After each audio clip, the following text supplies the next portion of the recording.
लेकिन हमने दिल्ली में भी सरकार बनाई और 67 सीट हासिल की। हर व्यक्ति तक पहुंच रहे हैं, हर घर तक पहुंच रहे हैं, हर लोग पल के बिछाए बैठे हैं, वो हमारा इंतजार कर रहे हैं, वो देख चुके हैं सबका शासन।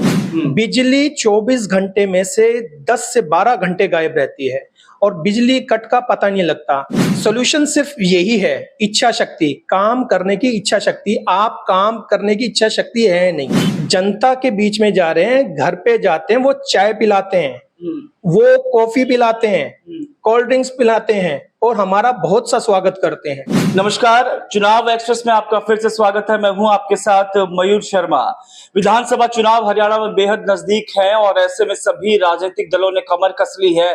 सभी अपना दम दिखाने के लिए अब तैयार हैं, लेकिन जब चुनाव होंगे, परिणाम सामने आएंगे, तब कौन जीत हासिल करेगा इस समय ही बताएगा। इसी मुद्दे पर आज बात करने के लिए हमारे साथ मौजूद हैं आम आदमी पार्टी के नेता शिव मोहन गुप्ता जी। इनसे हम बातचीत करेंगे, आम आदमी पार्टी की क्या रणनीति रहेगी, क्या क्या चुनौतियां उनके सामने रहेगी, जनता के बीच किन मुद्दों को लेकर ये जाएंगे। सर, सबसे पहले आपका बहुत बहुत स्वागत है। सर नमस्कार, आप सभी का यहाँ पर बहुत बहुत स्वागत है, बहुत बहुत धन्यवाद। सर, पहला सवाल मेरा यही है कि आम आदमी पार्टी अपने आप को हरियाणा में कैसे देख रही है, क्योंकि देखिए बीजेपी वर्सेस कांग्रेस ही माना जा रहा है, लेकिन आम आदमी पार्टी की क्या रणनीति रहेगी इन चुनावों को लेकर? देखिए, दिल्ली के अंदर भी ऐसा ही था, बीजेपी वर्सेस कांग्रेस माना जा रहा था। पंजाब में भी ऐसा था, अकाली दल वर्सेस कांग्रेस माना जा रहा था, बीजेपी माना जा रहा था। लेकिन वहां पर हम कहीं पे सर्वे में भी नहीं थे और लेकिन हमने दिल्ली में भी सरकार बनाई और 67 सीट हासिल की। पंजाब में भी सरकार बनाई और 92 सीट वहां पर हासिल की। यही कंडीशन हरियाणा की है। हरियाणा के अंदर जब हम हर व्यक्ति तक पहुंच रहे हैं, हर घर तक पहुंच रहे हैं, हर लोग पल के बिछाए बैठे हैं, वो हमारा इंतजार कर रहे हैं, वो देख चुके हैं सबका शासन। आजादी से लेकर अब तक कोई भी ऐसी पार्टी नहीं है जिसको हरियाणा ने अपने सर पे ना बिठाया हो, अपने पलकों पे ना बिठाया हो। उनको खूब आशीर्वाद दिया है, हर पार्टी को 10 साल का राज जरूर दिया है, लेकिन वो किसी से भी खुश नहीं हो पाए। अब वो चाहते हैं कि आम आदमी पार्टी ही आए और आम आदमी पार्टी की ही सरकार हरियाणा में बनने जा रही है।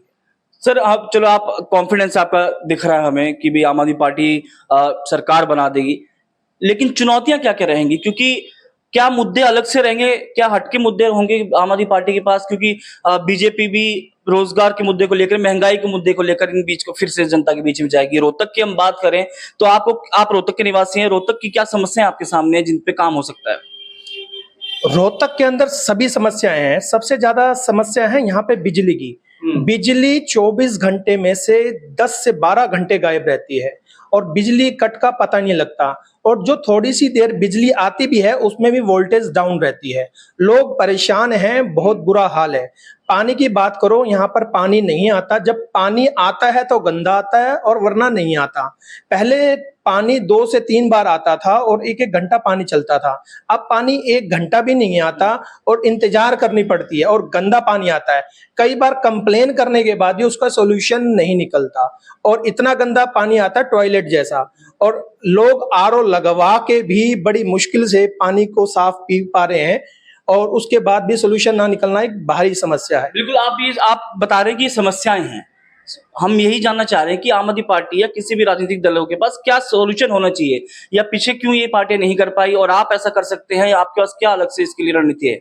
सॉल्यूशन सिर्फ यही है, इच्छा शक्ति, काम करने की इच्छा शक्ति। आप काम करने की इच्छा शक्ति है नहीं, लेकिन जितने भी बीजेपी और कांग्रेस के लीडर हैं उनके काम करने की इच्छा शक्ति नहीं होती।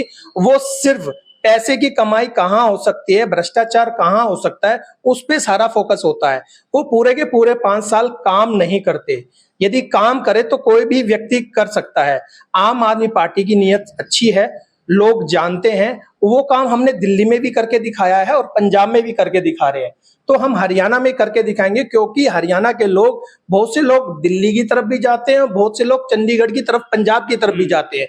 वो आम आदमी पार्टी के काम को देख कर खुश है और वो चाहता है इन 2 राज्यों के बीच में हरियाणा में भी आम आदमी पार्टी की सरकार है। तो मतलब आपको ये लगता है कि ये ज्यादा बड़ी समस्याएं नहीं है, इनको आसानी से सॉल्व किया जा सकता है, लेकिन जो भी पार्टियां हैं मौजूदा वो नहीं कर पा रही हैं, मतलब आसान है आपको ये लगता है? ये मुश्किल काम है ही नहीं। कोई भी काम होता है, टीम वर्क होता है। टीम के साथ काम करोगे और मेहनत के साथ करोगे, अपने आप को जो काम दिया गया है उस काम में दृढ़ निश्चय के साथ आगे बढ़ोगे तो कोई भी काम मुश्किल नहीं है, ये काम हो सकता है। अच्छा, हम अभी विधानसभा चुनाव 90 सीटें हैं, आप कह रहे हैं सरकार आम आदमी पार्टी बना लेगी, और अब जनता के बीच में आप जा रहे हैं, माहौल कैसा दिखाई दे रहा है? जनता के बीच में जा रहे हैं, घर पे जाते हैं, वो चाय पिलाते हैं, वो कॉफी पिलाते हैं, कोल्ड ड्रिंक्स पिलाते हैं और हमारा बहुत सा स्वागत करते हैं। वो कहते हैं हम खुले में तो आ नहीं सकते, खुले में इसलिए नहीं आ सकते क्योंकि उनको ईडी और सीबीआई का डर सता है, उनको डर सताता है, उनके बिजनेस बीजेपी पार्टी चौपट ना कर दे, उनके ऊपर रेड ना डलवा दे, इसलिए वो खुलकर सामने नहीं आ रहे। लेकिन अंदर से वो हमारे साथ हैं, वो कहते हैं अब की बार आम आदमी पार्टी की सरकार।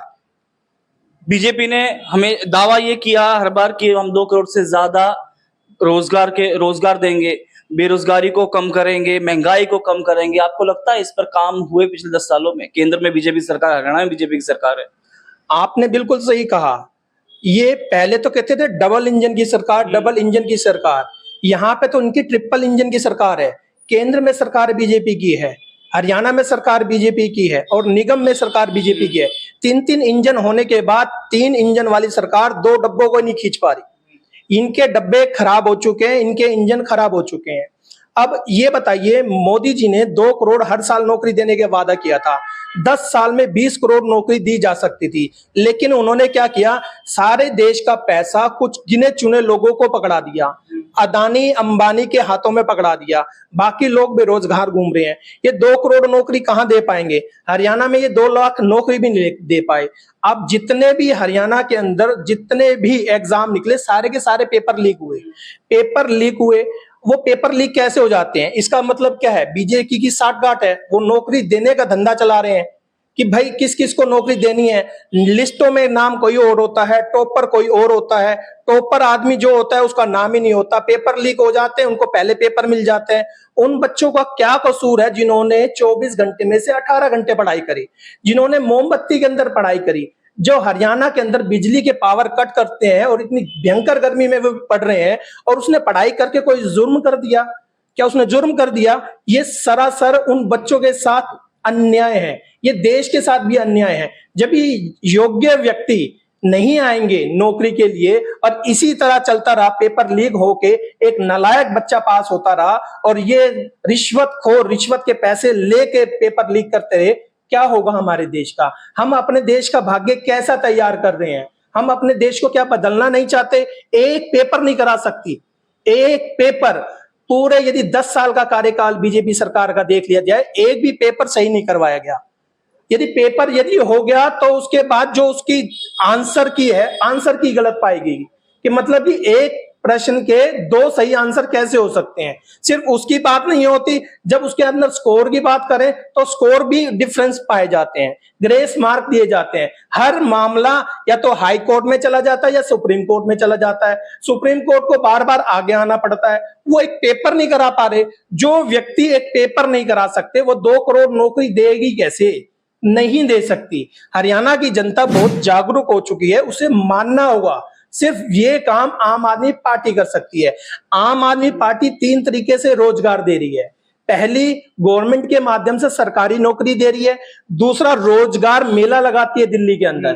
रोजगार मेले के अंदर क्या होता है, जितनी भी प्राइवेट कंपनी है उनसे पूछा जाता है आपके यहाँ कितनी वैकेंसी है। इसी तरह बेरोजगारों की एक लिस्ट बनाई जाती है, दोनों का टाई अप कराया जाता है और उस मेले के माध्यम से उसको नौकरी दी जाती है। तीसरा सिस्टम ऐसा है कि सरकारी स्कूलों के अंदर जो 11वीं 12वीं क्लास के बच्चे हैं, हर बच्चे को 2000 रुपए दिए जाते हैं और हर बच्चे को यह कहा जाता है कि आप अपना कोई इनोवेशन करें। कईयों को तो लगेगा कि 2000 में क्या इनोवेशन होता है, तो उनको यह भी बोला गया है आप ऐसा नहीं है कि एक ही व्यक्ति ने मिलकर करना है, यदि पूरी क्लास मिलके भी सारे पैसे मिला के इनोवेटिव कोई प्लान है वो कर सकती हैं। ऐसा दिल्ली के बच्चों ने बहुत कुछ बनाया है। वहां के उप मुख्यमंत्री मनीष सिसोदिया जी थे, उनका कहना था कि हम नौकरी करने वालों को नहीं, नौकरी देने वालों को तैयार कर रहे हैं ताकि बच्चों में से अभी से ही जागरूकता फैले और स्कूल के टाइम में बच्चों को 2-2 हजार रुपए दिए गए। मैं दिल्ली के मुद्दे पर ही आ रहा था, दिल्ली को लेकर ही आ रहा था। हेल्थ मिनिस्टर, उप मुख्यमंत्री और सीएम केजरीवाल, तीनों पर केस, तीनों जेल के अंदर।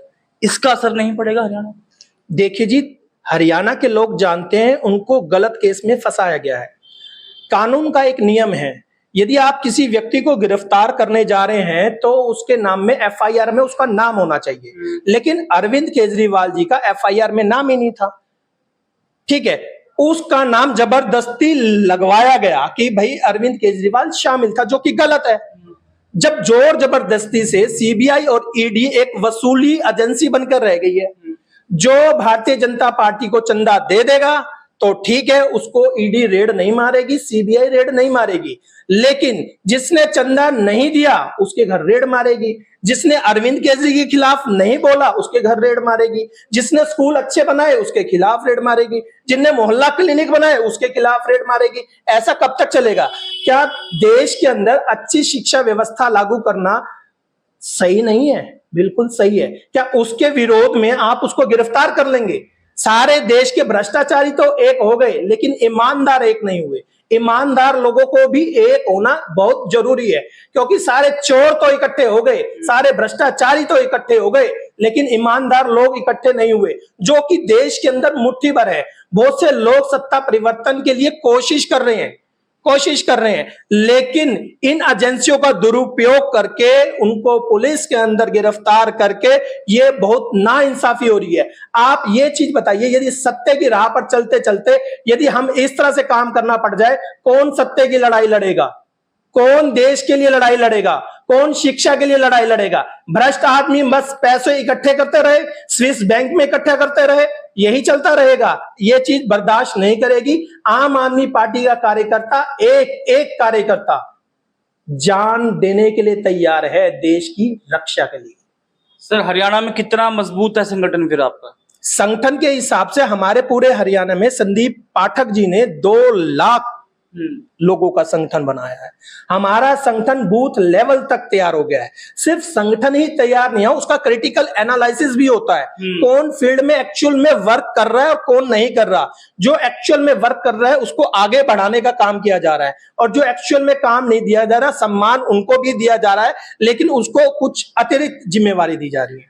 क्या भविष्य में हम बात करें चुनावों की, गठबंधन के बारे में सोच सकती है आम आदमी पार्टी किसी के साथ? नहीं, आम आदमी पार्टी के सुप्रीमो अरविंद केजरीवाल जी ने स्पष्ट कर दिया है, हम हरियाणा में कोई गठबंधन नहीं करेंगे। वो ये तो हरियाणा की बात होगी, लेकिन पहले अब लोकसभा चुनाव में कांग्रेस की कुछ बात सामने आती है कि कांग्रेस का गठबंधन हो सकता है।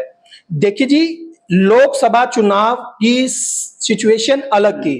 वो लोकतंत्र खतरे में था, खतरनाक लेवल पे इसलिए था, जब आप किसी बनी हुई सरकार को गिराने की कोशिश करोगे, उसके सांसद खरीद लोगे, उसके एमएलए खरीद लोगे, और जो ईमानदारी से काम करोगे उसको जेल के अंदर डालोगे। इसका मतलब क्या है? लोकतंत्र खतरे में है। तो इसलिए संगठित होना बहुत जरूरी था। यदि संगठित नहीं होंगे तो ये हर पार्टी के बड़े लीडर को जेल के अंदर डाल देते। जैसे झारखंड के अंदर देखे गया, हेमंत सोरेन को, सीएम को जेल के अंदर डाल दिया गया, और आम आदमी पार्टी के बड़े बड़े लीडर को, मनीष सिसोदिया जी को, अरविंद केजरीवाल जी को, संजय सिंह जी को और हमारे जैन साहब को जेल में डाल दिया गया, क्योंकि उन्होंने अच्छे स्कूल बनाए थे, क्योंकि उन्होंने अच्छे अस्पताल बनाए थे।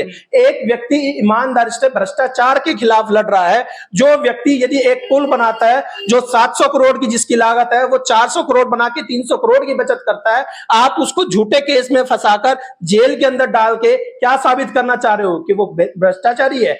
नहीं, सारी देश की जनता जानती है, हरियाणा की जनता जानती है, अरविंद केजरीवाल कट्टर ईमानदार आदमी है, और उससे बड़ा ईमानदार आज की डेट तक कोई नहीं। सर, आखिरी सवाल मेरा ये, रोहतक से अगर आपको टिकट मिलता है, आप क्या तैयार हैं उसके लिए, और आप कैसे टक्कर लेंगे सामने दूसरे दलों से? टक्कर, पहली बात तो ये है, ये पार्टी का डिसीजन है किसको टिकट मिलेगा, लेकिन आप मिलता आप तैयार? यदि पार्टी डिसीजन देगी तो हमारी तरफ से कोई मनाही नहीं है, क्योंकि पार्टी जमीन से जुड़े हुए कार्यकर्ताओं को इंपॉर्टेंस देती है और उसको मौका भी देती है। और इलेक्शन मुझे नहीं लड़ना, इलेक्शन जनता लड़ती है, जनता लड़ती है, हर व्यक्ति लड़ता है। जिनके अधिकारों का हनन हुआ है, जिनके अधिकार छीने गए हैं, जो बेरोजगार हुआ है, जिसके काम धंधे खराब हुए, इलेक्शन वो लड़ता है, वो अपने अधिकारों के लिए लड़ेंगे। उनको पता है आपके अधिकारों की लड़ाई आम आदमी पार्टी कर रही है, और वही आपको आपका हक दिलाएगी, सबको रोजगार दिलाएगी, सबको बिजली फ्री मिलेगी, पानी साफ सुथरा मिलेगा, 24 घंटे मिलेगा। ठीक है, ये थे तो ये है शिव मोहन गुप्ता जी हमारे साथ। इनको पूरा भरोसा है कि हरियाणा में इस बार हरियाणा की गद्दी पर आम आदमी पार्टी के ही नेता बैठेंगे, आम आदमी पार्टी कमान संभालेगी हरियाणा की। लेकिन ये समय बताएगा, अभी विधानसभा चुनाव में कुछ ही दिन बाकी रह गए हैं, या यूं कहिए 1.5 से 2 महीने रह गए हैं, और जब परिणाम सामने आएंगे तब साफ हो जाएगा कि हरियाणा की गद्दी कौन संभाल रहा है।